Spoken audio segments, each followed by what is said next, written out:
Subscribe and download over 1 million code snippet including this tutorial from codegive.com, link in the description below. Title, Building User Interfaces with Tkinter, a Beginner's Guide. Introduction.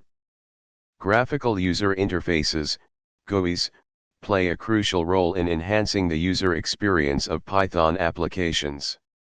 Tkinter, a standard GUI toolkit that comes with Python, is a popular choice for creating interactive and user-friendly applications.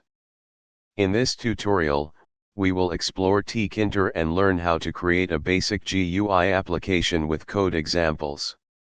Tkinter is typically included with Python installations, so you may not need to install it separately. However, if you want to ensure it's installed, you can use the following command.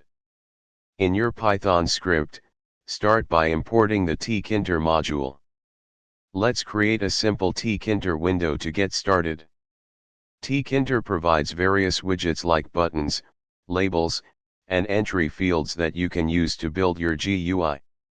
Let's add a button to the window. Tkinter allows you to bind functions to events. Let's modify the example to display a message when the button is clicked. This tutorial provides a basic introduction to building GUIs with Tkinter. As you explore further, you can add more widgets, customize the appearance, and create complex layouts. Tkinter is a versatile library that enables you to create powerful and visually appealing applications with ease. Refer to the Tkinter documentation, https://docs.python.org/3/library/tkinter.html, for more detailed information and advanced features. Happy coding! ChatGPT